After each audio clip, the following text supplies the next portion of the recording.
Morning guys, samahan nyo ko sa papunta ng Baybayon.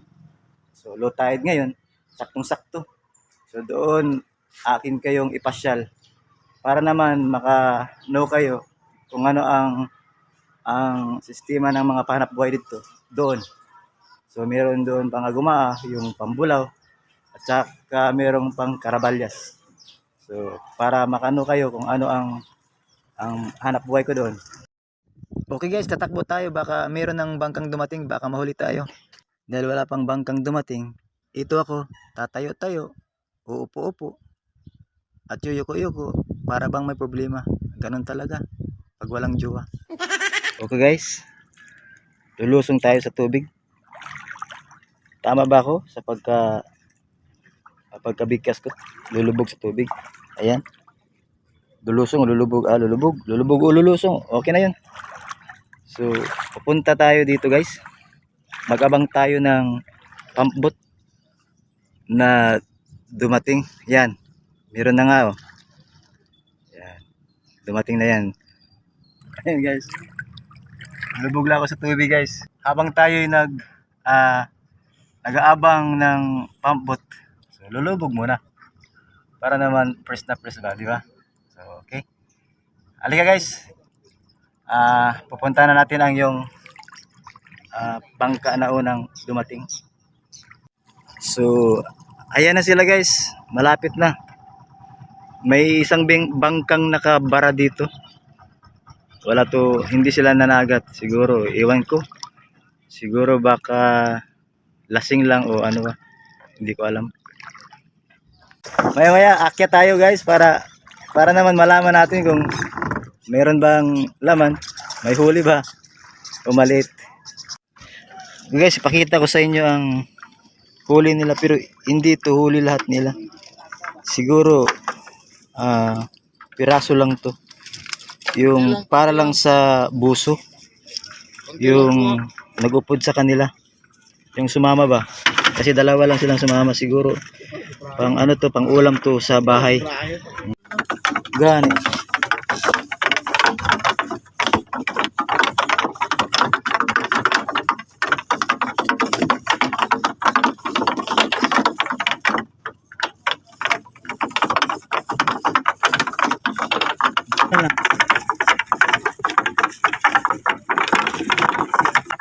Parang maliit lang yung huli nila guys. Yan. Yan ang huli nila guys. Guys, patungo ako ng isang bangka. Yung may huli na isda na Caraballas. Ayan. Yung kulay na dilaw. Yung may 3 tao.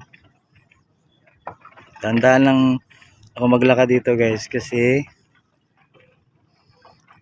baka merong matutulis na bagay na makatinig sa akin. Mahirap na. Okay guys, lulubog na ulit ako kasi mainit kasi. Ayan. Habang tayo palubog, pupunta ako doon. Pabanti ba? Ayan. O, di ba?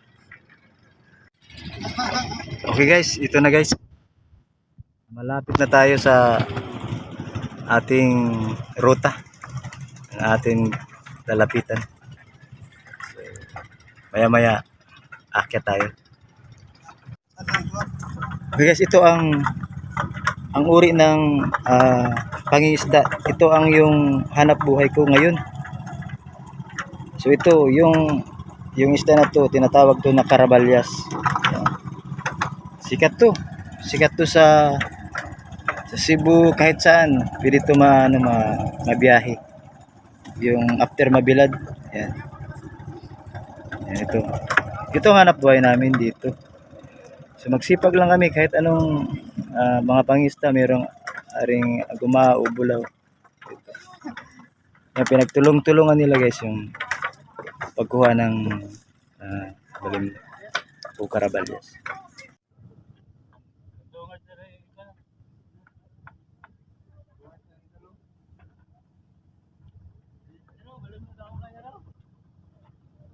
Puntahan natin yan guys, pero bago natin puntahan yan, magchika-chika muna tayo dito.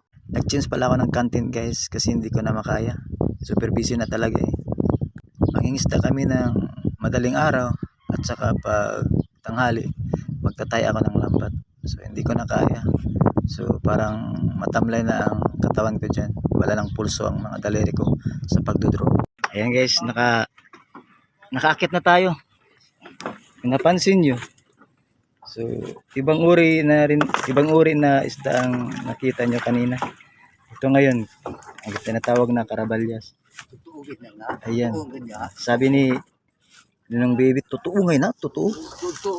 Yes, totoo. Di ba ya? Bala. Bala. Yan guys. Oh. Pres na pres to ha. Kanina lang tong umaga nakuha nila. Ayan. Para bang makapanamin ka. O yung Sariwang-sariwa pa. sariwang-sariwa. Sa Bisaya, sa Longgo pa kanamit na. Sarap to guys. Sa Hilonggo pa kanami na. May gid balay kaunon gid balaya. Yan. Huli namin marami. Sapsap. Tinatawag na sapsap. Nurse. Ang sapsap guys. Ito. Ito yung sapsap. Ayan. Yun. Ito. Sapsap to. Pangalan niya yun, Silyon. Ayan, walang ribitin na yelo. Hindi kagaya ng ganito. Carabalyas. So, merong yelo. Ayan, kita niyo. Maya-maya, yung mamaya. pakita ko ngayon sa inyo yung pilit. Tawag na pilit yung maraming huli na nahuli sa lambat. Ito, ganito guys. Pakita ko sa inyo guys. Yan. Makita. Marami. Makita din baby. Hanggang sa ilalim pa to guys. Marami. Iwan ko bakit. Ilang dami. Siguro. Marami pa yun. Siguro malamang kilo. 1 million ka kilo ang huli nila. Joke lang guys. Hindi kasya dito.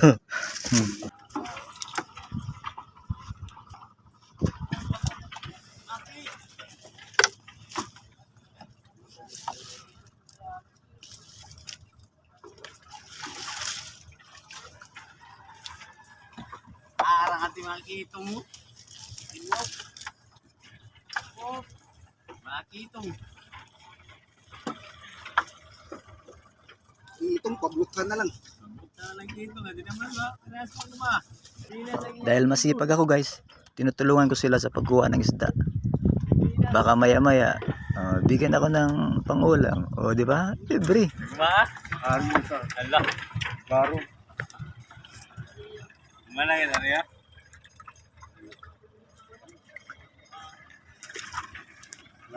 Tanungin natin ang may-ari guys kung ilang malaking kilo ang nahuli niya sa kanyang pangingisda. Baby, pila man gid ang kadamuon pila may kadamuon gid ang makuha niya baby ng pinakadako gid ba? 10 kilos. Tabaga ka tong baby no? Oh. Sobra. Last master na fisherman, mating na. Atin lapitan guys kasi mayroong ibang isda. So tinatawag to na batug to guys. Mataba to. Yan, mataba to guys. Yan. Yan, lapitan natin. Yan. Antong sisa Yan, huli. Pero nga na yan, taktak niya sa bago pa naman sila Yan. niya. Yan. Sino pa naman sila. Isa para pakita. Basig pa lang. Ayay. Isang klaseng isdang makiril guys yan. Yan. Guys. Yan guys, galing. Bulag na maring mo sa Bulag na dito guys. Pero guys, kung gusto kayong bumili, pag-ambit. Siguro. Magdala kayong malaki ng pera. Salamat sa inyong panonood guys. Hope you stay on this page. So marami pa po tayong i-adventure sa Bantayan. Kung pwede atin lilibutin ang Bantayan upang tutuklasin natin kung ano ang iba't ibang uri ng pamumuhay dito. God bless po sa inyo.